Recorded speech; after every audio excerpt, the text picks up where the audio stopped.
Y seguimos aquí en su fórmula antinovelas. Estamos en compañía de nuestro macroeconomonstro Héctor Guiliani Curi, analizando, bueno, todas las aristas e incidencias de la locución del presidente Luis Abinader a los 90 días de su mandato.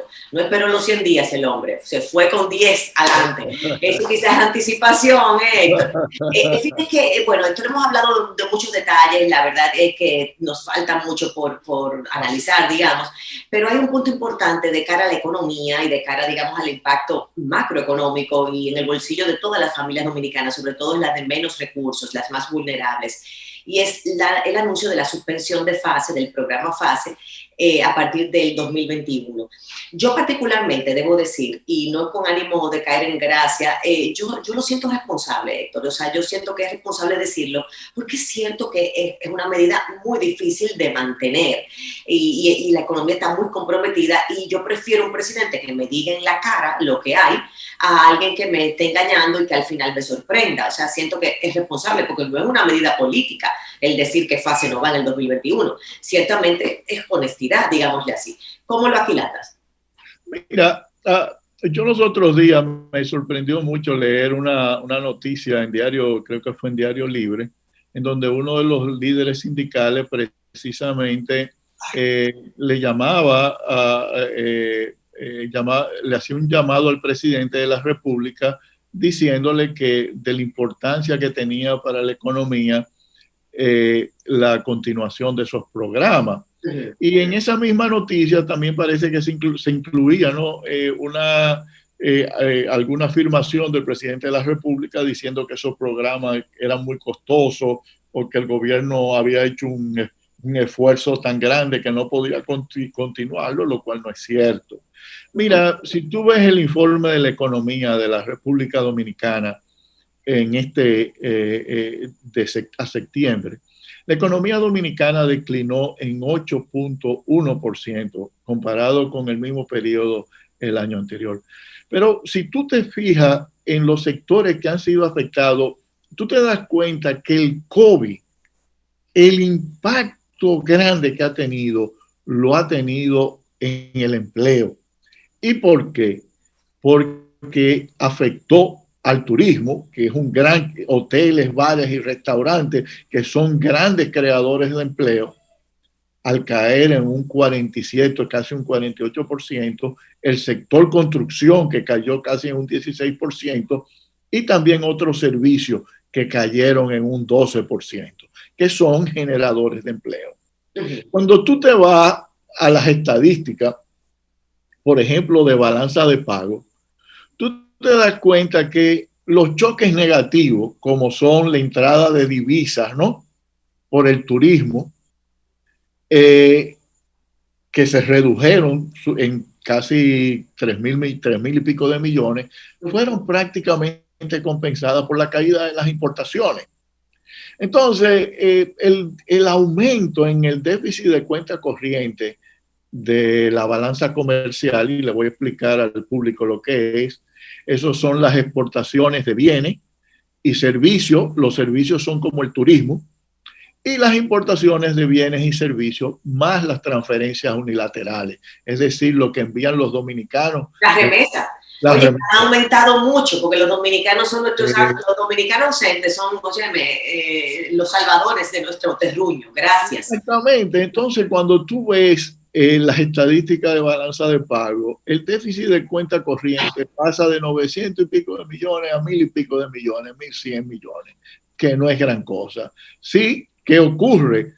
Las inversiones extranjeras directas, que son inversiones, se reducen por esto del COVID, pero el gobierno más que lo compensa con los préstamos que tomó en el bono soberano, el Banco Mundial, el FMI y todo ese tipo de cosas. Entonces, desde el punto de vista de balanza de pago, no ocurrió nada. El país siguió como, si tú quieres, igual que antes. Y mucho mejor en realidad que en periodos anteriores, cuando el déficit de balance de cuenta corriente se disparó a niveles muy altos. ¿Cuánto es eso, para tener un contexto? Por ejemplo, a 4.000, 5.000 millones. Este año va en 1.000 y pico, 1.100 millones.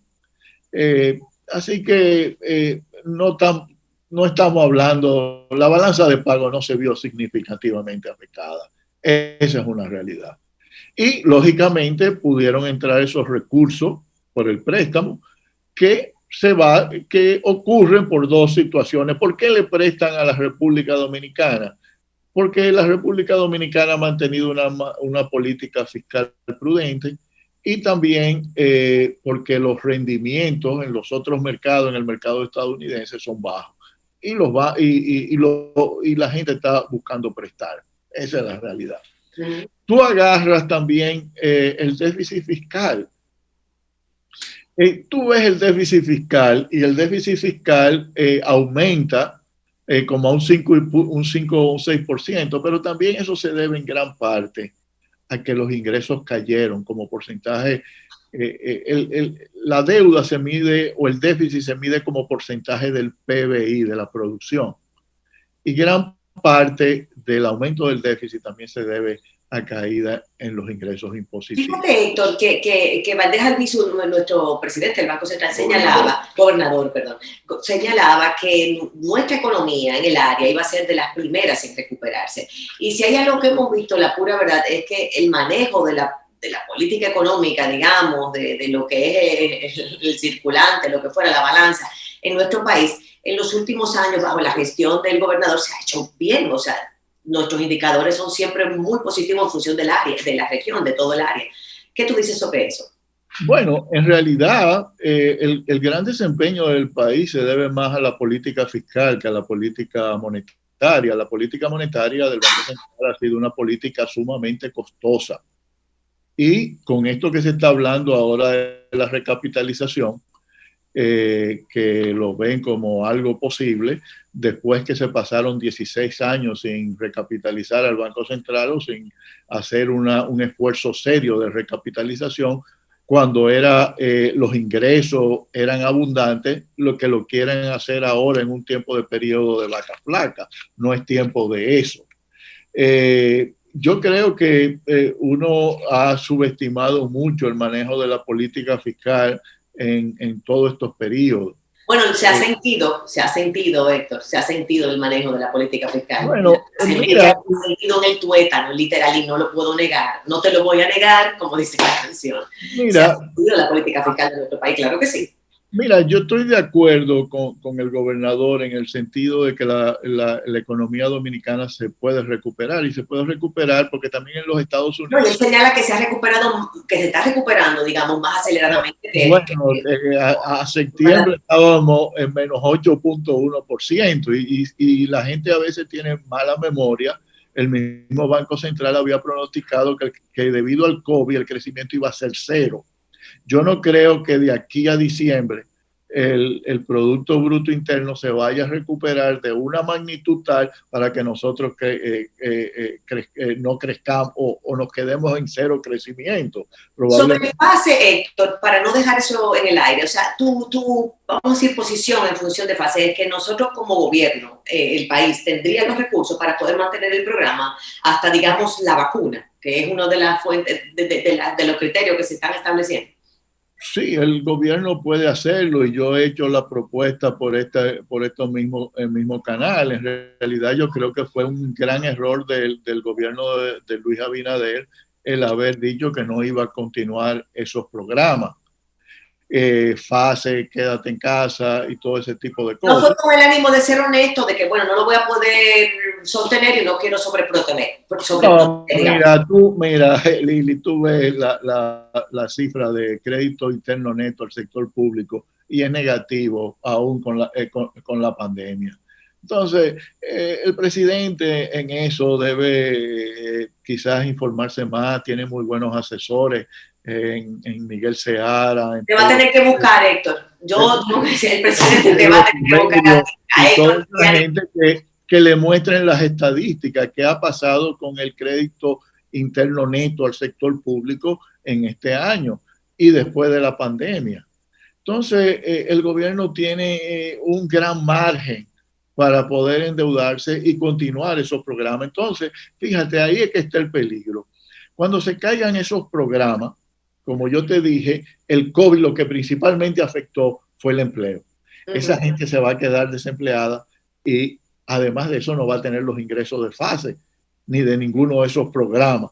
Entonces no va a poder gastar. Y la economía se puede resentir y no crecer en la magnitud que espera el gobernador del Banco Central.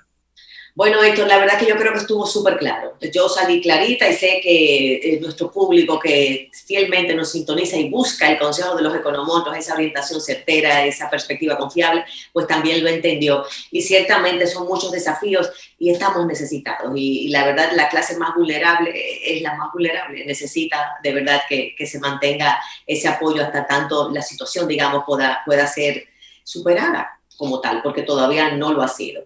Así es que muchas gracias por esa perspectiva confiable a Héctor Giuliani Curi, nuestro macroeconomista. Vamos a una pausa y regresamos con más. Ahora entramos en un componente motivacional de las manos, señores, de la Mastermind. Esa mujer maneja la mente y la motivación y el coaching. Fénix Pérez Moya, que viene a hablarnos de resiliencia versus resistencia. Yo creo que las dos se necesitan, pero vamos a ver qué ella dice.